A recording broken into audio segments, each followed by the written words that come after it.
హరి ఓం. వామదేవుని శాపవశమున చేసి కర్మానువర్తులము మెమైన కథన బలసి వేద ప్రతిపద్య ధర్మోపలక్ష్యంబైన ఎట్టి మఖంబునందు దీపింప ఇంద్రాది దేవతా కలిత రూప వ్యాజమున బొంది పరగు నిన్ను యజ్ఞస్వరూపుండవని కాని కేవల నిష్కించనుండవు నిర్మలుడవు అరయననవద్యమూర్తివి అయిన నీదు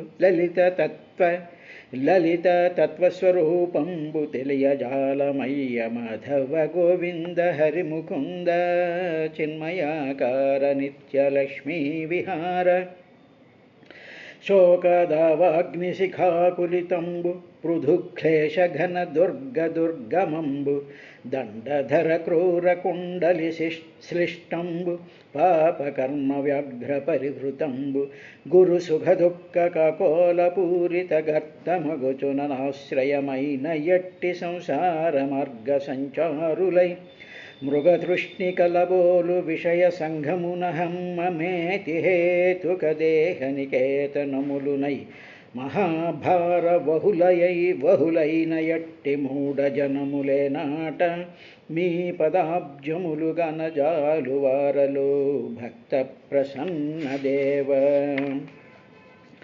వరద నిరీహ యోగి జన వర్గ సుపూజిత నీ పదాబ్జముల్ నిరతము అంతరంగమున నిల్పి సమగ్ర భవత్ పరిగ్రహ స్ఫురణదనర్చు నన్ను అతిమూఢులు సంతతమున్ అమంగళాచరణుడంచుటు పల్కనది సమ్మతినే గణింపనచ్యుత అరవిందోదర తవకీన ఘనమయామోహిత స్వాంతులై పరమంబైన భవన్మహామహిమముం పాటించి కానంగనోపరు బ్రహ్మాది శరీరులజ్ఞులై ఓ పద్మాక్ష భక్తార్తి సంహరణాలోకన నన్ను కావదగు నిత్యానంద సంధాయివై తవిలి పదార్థభేద గ్రహకములైన చక్షురింద్రియముల సరవిజూడ కలుగు నీ రూపంబు కడగి మాయామయుంబగు అసద్వ్యరిక్తమగుచు మరియు జ్ఞానార్థకారణ సత్వాది గుణములకాశ్రయభూతమై అలరుచున్న నిరుపమాకారంబు నీకు విలక్షణమయ్యుండుననుచునేనాత్మదలతు నిర్వికార నిరంజన నిష్కళంక నిరతిశయ నిష్క్రియారంభ నిర్మలాత్మ విశ్వసంభోజ్య నిరవద్య వేద వేద్య ప్రవిమలానంద సంసార భయ విదూర. హరి ఓం. శ్రీ గురుభ్యో నమః. ఓ విదురా అని మైత్రేయుడు విదురుని చూసి ఆ యజ్ఞశాలలో రుద్రుడు భగవంతుడైనటువంటి ఆ శ్రీహరిని ఏ విధంగా స్తుతి చేశాడు అనేటువంటి విషయాన్ని పోతన గారు ఈ విధంగా అనువాదం చేశారు. వరద నిరీహ యోగి జన వర్గ సుపూజిత నీ పదాబ్జముల్ నిరతము అంతరంగమున నిల్పి సమగ్ర భవత్ పరిగ్రహ స్ఫురణదనర్చు నన్ను అతి మూఢులు సంతతమున్ అమంగళాచరణుడంచు బల్కనది సమ్మతినే గణింపనచ్యుత. వరద ఓ వరాలిచ్చేటువంటి ఓ మహాస్వామి నిరీహ యోగి జన వర్గ సుపూజిత ఏ విధమైనటువంటి కారికలు కానీ ఏమీ లేకుండా ఉండేటువంటి యోగి జనులు అందరూ కూడా నిన్ను పూజిస్తూ ఉంటారు స్వామి. అటువంటి నీ పదాబ్జములు నిరతము అంతరంగమున నిలిపి నిరంతరము కూడా నీ పాదాబ్జాలని నా హృదయంలో నిలుపుకొని నేను కైలాస శిఖరం మీద కూర్చి నిన్ను ధ్యానం చేస్తూ ఉంటానయ్యా. నువ్వు నన్ను ధ్యానం చేస్తూ వైకుంఠంలో నువ్వుంటావు.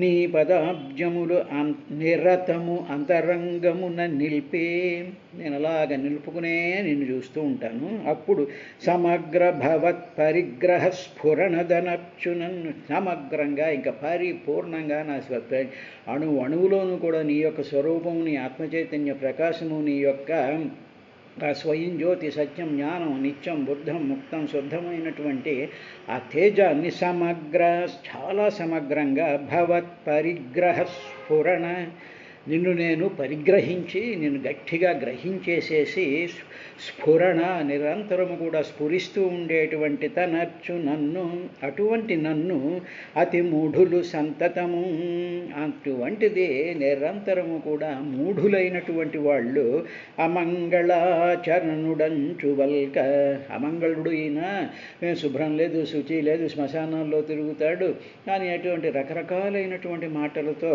అంటూ ఉన్న పల్క అది సమ్మతినే గణింపను, దాన్ని ఏమీ కూడా నేను పట్టించుకోను స్వామి. నేను నిర్లేప నిర్మల నిత్య నిరాకార అటువంటి స్వభావం కలిగినటువంటి సాధ్వీమణి యొక్క భర్తను కాబట్టి నిర్లేప, నాకు ఏమీ కూడా పట్టదయ్యా, గణింపను అచ్యుత అని రుద్రుడు ప్రార్థించాడు.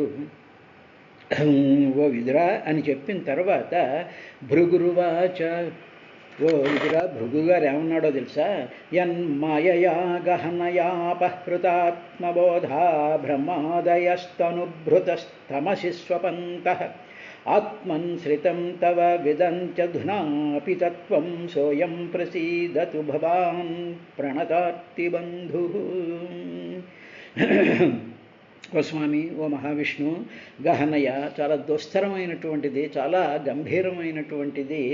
యత్ మాయయ, నీ మాయ ఉందిచే ఆ మాయ ఏం చేస్తుంది అంటే అపహృత ఆత్మబోధ, ఇక్కడుండేటువంటి సమస్తమైనటువంటి వాళ్ళ యొక్క ఆత్మబోధాన్ని అంటే ఆత్మజ్ఞానాన్ని, బోధ అంటే జ్ఞానం, బుద్ధిలో నుంచి వచ్చి అసలైనటువంటి తత్వాన్ని గ్రహింపగలిగేటట్టు చేసేటువంటి ఆ ఫ్యాకల్టీని బోధ అంటారు. ఆత్మబోధ అపహృత, అది అపహరించబడిపోతుంది. ఆ ఆత్మబోధ, ఆత్మజ్ఞానం బయటికి వచ్చేటువంటి పరిస్థితి లేకుండా ఉండేటువంటిది ఎవరు అంటే బ్రహ్మాదయ తనుభృత, ఈ బ్రహ్మాదులు మేమందరం కూడా దేహధారులమైపోయాం. అంటే ఏమిటి? ఆత్మ వేరు, శరీరం వేరు అనేటువంటి ఒకానొక భావం మాలోకి వచ్చేసింది. దానివల్ల మాకు అసలైనటువంటి ఆత్మజ్ఞానం అపహరించబడింది.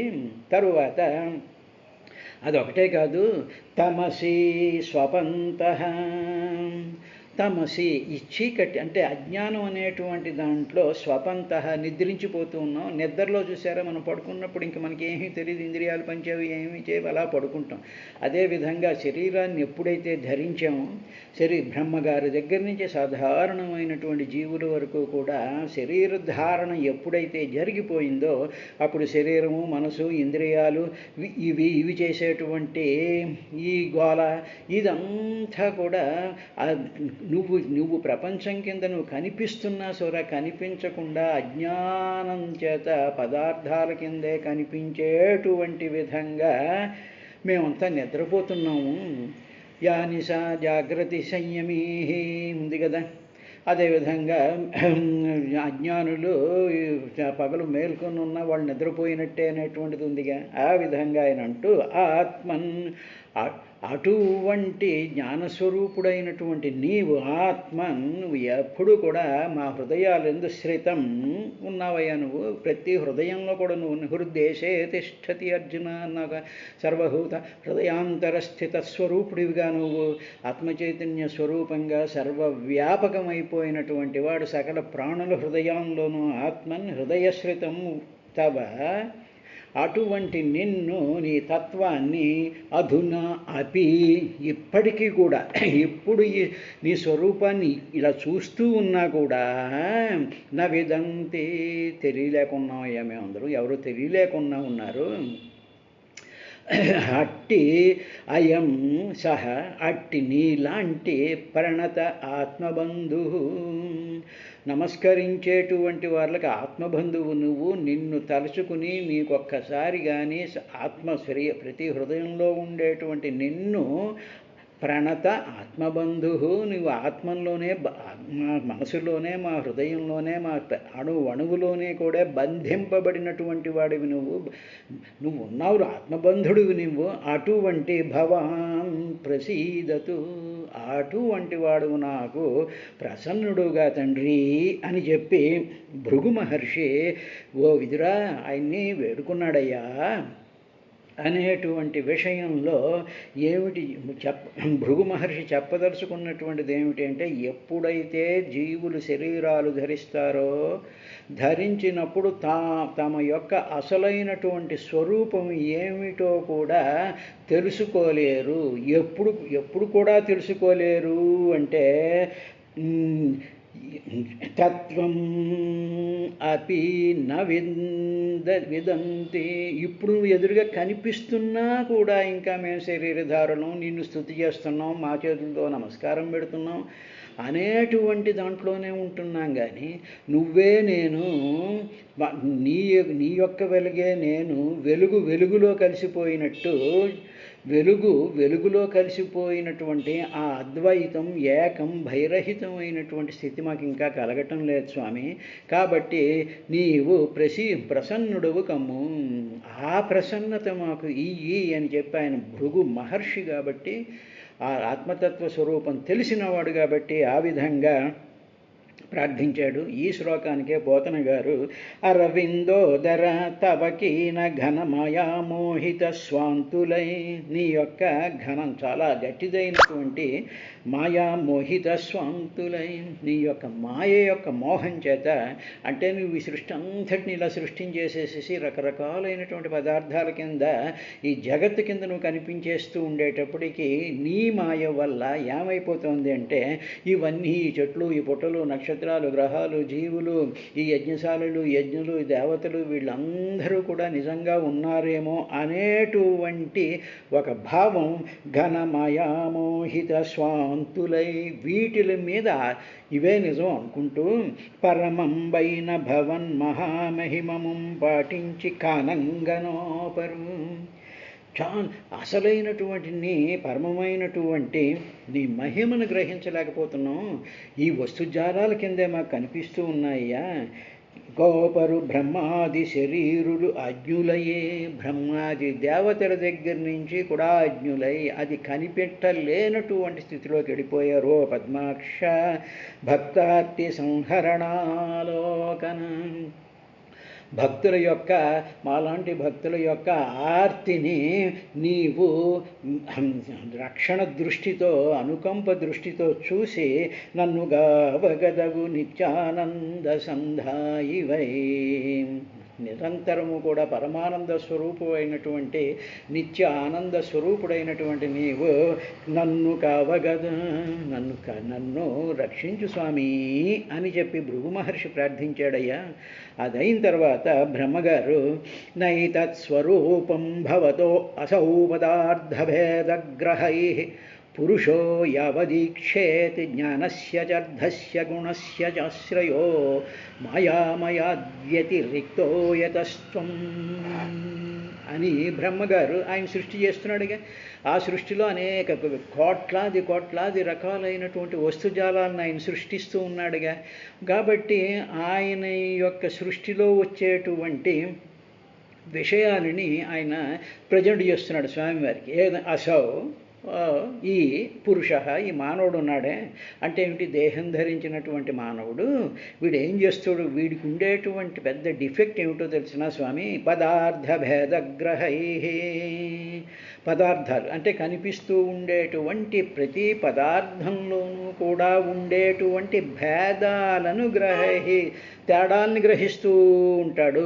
చెట్టును చూసాడు అనుకోండి, చెట్టును చూసేటప్పటికి చెట్టు, దాని కాండం, ఆ కాండం తర్వాత దానికి కొమ్మలు, అంటే కాండం వేరు కొమ్మలు వేరు, తర్వాత దానికి ఉండేటువంటి ఆకులు ఏమిటి, ఒక చిన్న ఆకు, ఒక పెద్ద ఆకు, ఒక పొట్టాకు, ఒక ఆకు, ఈ తర్వాత దానికి చూసేటువంటి పువ్వులు, ఆ పువ్వుల్లో ఉండేటువంటి రెక్కలు, వాటి యొక్క రంగులు, ఈ చెట్లకు ఉండేటువంటి రంగు, ఆకులకు ఉండేటువంటి రంగు, ఇలాగ ప్రతి దాంట్లోనూ కూడా భేదగ్రహై, ఇలాగ భేదాన్ని గ్రహించేటువంటి వాడు యావత్ ఎంతవరకు ఈ భేదాన్ని గ్రహిస్తూ ఈక్షేత్ చూస్తూ ఉంటాడో, ఇలాగా సమస్తము కూడా భేదాల కిందే కనిపిస్తూ ఉంటుంది. వంకాయలు అంటాడు, బీరకాయలు అంటాడు, పుచ్చి వంకాయలు అంటాడు, ఈ వంకాయలు అంటే ఈ చీర అంటాడు, ఆ చీర అంటాడు, ఈ ఆభరణం అంటాడు, ఆభరణం అంటాడు, దీనికేమో ఇన్ని కాళ్ళు ఉన్నాయంటాడు. ఇలాగ ప్రతిదీ కాళ్ళ దగ్గర మన శరీరాన్ని చూసుకునేటప్పటికి 5 వేళ్ళు వేరువేరుగా కనిపిస్తుంటాయి. కళ్ళు వేరు, ముక్కు వేరు, ఇది వేరు, అది వేరు అని భేద గ్రహై ఈక్షేత ఇలా చూస్తూ ఉంటాడు. యతత్ ఈ కనిపించేటువంటి దృశ్యరూపం ఏతత్ ఇలాగ భేదంగా కనిపిస్తూ ఉండేటువంటి ఈ ప్రపంచం భవతః స్వరూపం నా ఇలా భేదరూపంగా కనిపిస్తూ ఉండేటువంటి ఈ ప్రపంచం ఏది కూడా భవతః స్వరూపం నా కాదు. ఇదేది నీ స్వరూపం మాత్రమైతే కాదయ్యా స్వామి ఇది. యతః ఎందుకంటే త్వం నీవు ఎందుకు ఇది కాదు అంటున్నానంటే త్వం జ్ఞానస్య అర్ధస్య గుణస్య చ ఆశ్రయః మాయామయాత్ వ్యతిరిక్తః. నీవు ఈ జ్ఞానానికి అంటే ఈ మనుషులు చూసేటువంటి రకరకాల వస్తువుల యొక్క జ్ఞానం ఉందే, ఈ జ్ఞానం వీళ్ళకు ఉండేటువంటి ఇంద్రియాల ద్వారా వచ్చేటువంటి జ్ఞానంలో వాళ్ళకి ఇన్ని రకాలైనటువంటి వస్తువుల కింద భాషిస్తూ కనిపిస్తూ వాటి యొక్క జ్ఞానం ఆ పదార్థాల యొక్క జ్ఞానాన్ని గ్రహిస్తూ ఉండేటువంటి ఆ జ్ఞానానికి అర్ధస్య ఆ పదార్థాలకి వాటి యొక్క ప్రయోజనాలకి గుణస్యచ వాటి యొక్క ఇంద్రియాలకి వాటి యొక్క గుణాలకి అంటే ఏమిటి పువ్వు ఏమో వాసన వేస్తుంది, పువ్వుది ఎలాగా ఉంటుంది, ఇది ఇలా ఉంటుంది, సింహం భయంకరంగా ఉంటుంది, వీళ్ళు అందంగా ఉంటారు. ఇలాగా గుణస్యచ ఇంద్రియానికి కూడా ఇటువంటి గుణాలకి అంటే ఈ గుణస్య అంటే ఇంద్రియాలకి తర్వాత ఆ ఇంద్రియాలు పట్టుకొచ్చేటువంటి జ్ఞానానికి ఆ పట్టుకొచ్చినటువంటి జ్ఞానంలో వచ్చేటువంటి ప్రయోజనాలకి ఆశ్రయ వీటిలన్నిటికీ కూడా నువ్వే ఆశ్రయం. నీలో నుంచే ఇవన్నీ బయటకు వస్తున్నాయి. మాయామయాత్ నువ్వు అధిష్టానం వీటికి. అందుకని మిథ్యా జగదధిష్టానాయై నమః అని అమ్మవారికి పేరు. అమ్మవారు మాయాస్వరూపం కాబట్టి భగవంతుల్లో ఉండేటువంటి మాయ అనేటువంటి శక్తి వల్ల ఇవన్నీ కూడా ఈ భేదగ్రాహకాల కింద కనిపిస్తూ ఉన్నాయ్యా. కానీ నువ్వు మాత్రం ఆ మాయా కాదు, కనిపించేటువంటి పదార్థాలకే కాదు, మాయామయాత్ ఇవన్నీ కూడా మాయలో లేని ఉన్నట్టుగా కనిపిస్తున్నాయి. వ్యతిరిక్త నువ్వు వీటిలన్నిటికన్నా కూడా వ్యతిరిక్తమైనటువంటి వాడవు అంటే వీటికన్నిటికన్నా విలక్షణమైనటువంటి వాడవు అన్నాడు. అంటే ఇది మాయామయంగా కనిపించడం అంటే ఏదైనా ఎగ్జాంపుల్ తీసుకుందాం అనుకోండి. శంకర భగవత్పాదులు చెప్పిన ఎగ్జాంపులే తీసుకుంటే సరిపోతుంది. ఏమిటంటే నగలు ఉన్నాయనుకోండి, నగలన్నిటిలోనూ బంగారమే ఉంది.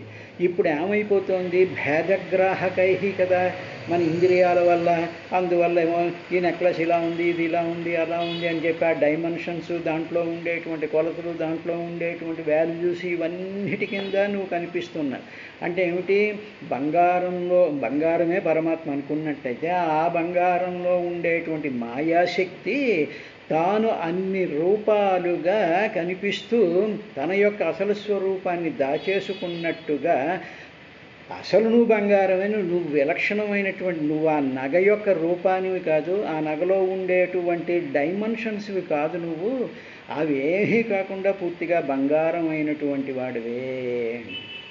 కాబట్టి ఆ విధంగా మాయ చేత ఇదంతా కూడా కనిపిస్తోందయ్యా అనేటువంటి ఈ శ్లోకానికే పోతన గారు తవిలి పదార్థ భేద గ్రాహకములైన చక్షురింద్రియముల సరవిజూడ. ఈ పదార్థాల్లో ఉండేటువంటి భేదాలని గ్రహించేటువంటి చక్షురాది ఇంద్రియాలు ఉన్నాయిగా, కన్ను చూస్తూ ఉంటుంది, చెవి వింటూ ఉంటుంది, నాలుగు చూస్తూ ఉంటుంది, ఇవన్నీ ఉన్నాయే. వాటి యొక్క స్థితి చూస్తూ ఉంటే కలుగు నీ రూపంబు గడిగి మాయామయంబగు. నీ మాయ ఇవన్నీ కూడా నీ మాయలోంచి, నీ శక్తిలో నుంచి ఇవన్నీ బయటకు వస్తున్నటువంటి విధంగానే చూస్తున్నాడు తప్ప నీవు అసద్వ్యతిరిక్తమగుచు. మరియు తర్వాత అసలు వీటికన్నా నువ్వు వ్యతిరేకమైనటువంటి వాడవు. అంటే ఇప్పుడు కొండలు ఉన్నాయనుకోండి, కొండలన్నింటిలోనూ మట్టి ఉంది, నువ్వు కొండవి కాదు, నువ్వు మట్టివే. అదేవిధంగా సముద్రంలో కెరటాలు ఉంటాయి. కెరటాలు కాకుండా కెరటాలలో కూడా నువ్వే ఉన్నావు, కానీ నువ్వు అలా కనిపిస్తూ ఉన్నావు. కాబట్టి వీటికి నీవు ఆ రూపాలకి వ్యతిరేకమైనటువంటి వాడవు. సత్వాది గుణములకు ఆశ్రయభూతమై అలరుచున్నా, నీవు వీటన్నిటికీ నువ్వే ఆశ్రయం. ఆ నగలన్నీ అలా రావాలి అంటే బంగారం ఆశ్రయం, కుండలన్నీ అలా రావాలి అంటే మట్టి ఆశ్రయం. అదేవిధంగా ఈ కరటాలన్నిటికీ ఆశ్రయం నువ్వే. అదేవిధంగా వీటిలన్నిటికీ ఆశ్రయమైనటువంటి వాడువు. సత్వాది గుణములకు ఆశ్రయభూతమై అలరుచున్న అటువంటి ఆశ్రయస్వరూపమైనటువంటి నిరుపమాకారంబు నీకు విలక్షణమయ్యుండు ననుచునేనాత్మదలతు. నీ రూపం మాత్రం ఇది కాదయ్యా. అంటే ఏమిటన్నమాట, మనం గుళ్ళోకి వెళ్ళి విగ్రహం చూస్తుంటే విగ్రహమే అనుకుంటుంటాం, కానీ విగ్రహం కాదు. తనలో ఉండేటువంటి ఆత్మచైతన్య ప్రకాశం వల్ల మనలాంటి అజ్ఞానుల్ని మనసు పట్టుకోవడానికి వీలుగా విగ్రహాల రూపంలో కనిపించడానికి ఆయన మన మీద అనుగ్రహం చేసి ఆ రూపంగా కనిపిస్తున్నాడు తప్ప అది అసలైనటువంటి నిరుపమాకార రూపము కాదు స్వామి. నిన్ను ఆ ఆత్మచైతన్య స్వరూపం కిందే అనుచునేనాత్మదలచు నిర్వికార నిరంజన నిష్కళంక నిరతిశయ నిష్క్రియారంభ నిర్మలాత్మ విశ్వసంబోధ్య నిరవధ్య వేద వేద్య ప్రవిమలానంద సంసార భయ విదూర అని చెప్పి పోతన గారికి ఒక్కసారి బ్రహ్మగారు చేసినటువంటి ఆ స్తోత్రంలో నుంచి ఆయన అనుభవం చెంది వేదవ్యాస మహర్షి ఈ నామాలను అనకపోయినా పోతన గారు మాత్రం నిర్వికార నిరంజన నిష్కలంక నిరతిశయ నిష్క్రియారంభ నిర్మలాత్మ విశ్వసంబోధ్య నిరవధ్య వేద వేద్య ప్రవిమలానంద సంసార భయ విదూర అని చెప్పి ఆ బ్రహ్మగారి మనసులో ఉన్నటువంటి మాట అంతా పోతన గారు బయట పెట్టారయ్యా. అన్న తరువాత అక్కడుండేటువంటి ఇంద్రుడు ఏమన్నాడు అనేటువంటి విషయం విను విదురా అంటూ, ఇంద్ర ఉవాచ ఇదమప్యచ్యుత విశ్వభావనం వపురానందకరం మనోదృశాం సురవిద్విటక్షపణైరుదాయుధైర్భుజదండైరుపపన్నమష్టభిః అన్నాడు. ఇప్పుడు ఎవరి మనస్సుకి తగ్గట్టు వాళ్ళు ఆయన్ని స్తోత్రం చేస్తున్నారు అని చెప్పారు కదా. అంటే ఏమిటన్నమాట, యథామతిం గృణంతి అన్నారుగా. ఇప్పుడు ఇంద్రుడికి ఆల్వేజ్ ప్రాబ్లం ఏమిటంటే ఆ రాక్షసులు ఆయన మీద దండయాత్ర చేస్తుండడం, వాళ్ళతో యుద్ధం చేస్తుండడం, యుద్ధంలో ఓడిపోతే నారాయణ్ణి ప్రార్థించి స్వామి నువ్వేమో మమ్మల్ని రాక్షసుల బారి నుంచి రక్షించడం, ఇదే కదా ఆ ఇంద్రుడికి ఉండేటువంటి వ్యవహారం ఎప్పుడు కూడా. అందువల్ల ఆ మనసులో తనలో ఉండేటువంటి ఆభావాలనే ఈ విధంగా ఆయన ఎక్స్ప్రెస్ చేస్తున్నాడు. ఏమన్నాడు, ఇదం అచ్యుత, ఓ అచ్యుత, వినాశనం లేనటువంటి ఓ అచ్యుత, విశ్వభావనం, నీవు జగత్తుని పాలించేటువంటి వాడవు నువ్వు. తరువాత ఈ జగత్ అంతటినీ కూడా యు ఆర్ ది రూలర్, నువ్వు పరిపాలిస్తూ ఉంటావు. అంటే ఒక రాజ్యాన్ని పరిపాలిస్తూ ఉండేటువంటి రాజు ఏం చేస్తూ ఉంటాడంటే పక్కన ఎవరైనా దండయాత్రకు వస్తే వాళ్ళతో యుద్ధం చేస్తూ ఉంటాడు కదా. అందువల్ల విశ్వభావనం, ఈ జగత్తును పాలించేటువంటి నీవు సుర విద్విటక్షపణై, సుర విద్విటే అంటే దేవతల్ని ఎప్పుడూ ద్వేషించేటువంటి రాక్షసులను క్షపణై నశింపజేసేటువంటి వాడవు నీవు అని చెప్పి ఆయన మనసులో ఎప్పుడు ఆ శ్రీ మహావిష్ణుని ఆ విధంగానే భావన చేస్తూ అలాంటి మనస్తత్వంతోనే ఉన్నాడుగా ఇంద్రుడు ఎన్ని కల్పాల్లో కూడా. కాబట్టి అదే భావం ఆయనలోంచి బయటకు వచ్చి ఇంకా ఏమన్నాడంటే, స్వామి నువ్వు యుద్ధం చేసేటప్పుడు ఎలా ఉంటావంటే బుధ ఆయుధై అష్టభిః భుజదండైః ఉపపన్నం, ఆ ఎదురుగా ఆయన అష్టభుజాలతో కనిపించాడుగా, అష్టభుజాలతో ఉండేటువంటి ఆయుధాలను చూశాడు. అంటే ఇంద్రుడు ఏం చూశాడు, అష్టభుజాల్లో ఉండేటువంటి ఆయుధాలు, ఆ ఆయుధాలతోనేమో దేవతల్ని హింసించేటువంటి రాక్షసుల్ని మీద యుద్ధం చేసేటువంటి వాడి కింద మాత్రమే ఇంద్రుడు చూడగలుగుతున్నాడు. కాబట్టి యథా మతి గృణంతి, వాళ్ళ మనసులకు తగ్గట్టే ఈయన కూడా ఇంద్రుడు కూడా ప్రార్థిస్తూ ఉన్నాడు. ఇది తమాషా అన్నమాట. అంటే ఆత్మ చైతన్య స్వరూపం కింద సత్యం, జ్ఞానం, అనంతం, సర్వవ్యాపకమైనటువంటి సమస్తం తనలోనే ఉండేటువంటి ఒక దివ్య తేజోమయమైనటువంటి విరాట్ స్వరూపం కింద చూడకుండా ఇంద్రుడు ఆ విధంగా చూసేటువంటి దాంట్లో తప్పేం లేదు. వాళ్ళకి ఎవరికి ఏ విధంగా కనిపిస్తే ఆ విధంగా చూస్తూ ఉంటారు. ఉదాహరణకి వినాయకుడు ఉన్నాడు అనుకోండి, ఏదో రిజిస్టర్ ఆఫీస్కి వెళ్ళాలి, అక్కడికి వెళ్ళి ఏదో పనేమో మనకి విఘ్నం లేకుండా జరిగిపోవాలి కాబట్టి వీడి విఘ్నాన్ని తొలగించేటువంటి ఏదో గేటు దగ్గర వాడు పక్కకు తీసేటువంటి వాడి విధంగా చుట్టూ తిరిగి ప్రదక్షిణ చేసేసి 4 కొబ్బరికాయలు కొట్టేసి 5 ఫోటోలు తీసుకుని దొబ్బేస్తూ ఉంటారు. ఇది మామూలుగా ఉంటుంది. ఎవడు ఏ విధంగా చూస్తే ఆ విధంగా ఉంటారు. కానీ వినాయకుడు ఎటువంటి వాడంటే త్వం గుణాతీతః త్వం కాలాతీతః త్వం దేహత్రయాతీతః త్వం మూలాధార స్థితోసి నిత్యం అనేటువంటి భావం మాత్రం ఎవరికి ఉండదు. ఆ విధంగా ఇంద్రుడు కనిపించాడు, తప్పేం లేదు అని అంటూ అష్టభిః భుజదండైః ఉపపన్నం 8 భుజాలతో ఉండేటువంటి వాడు నువ్వు. అటువంటి ఈ వపుః నీ శరీరం మనోదృశం ఆనందకరం. ఇటువంటి నీ నీ అష్టభుజాలతో ఉండేటువంటి ఆయుధాలతో సురలను ద్వేషించేటువంటి వాళ్ళని ఓడించేటువంటి నీ రూపాన్ని చూస్తుంటే నాకు చాలా ఆనందకరంగా ఉందయ్యా అని ఆయనకి ఎందుకు ఆనందం కలిగింది అంటే ఈ దుష్టులందరినీ శిక్షించేటువంటి విధంగా ఆయుధాలు పట్టుకొచ్చాడు అన్నట్టు అనమాట.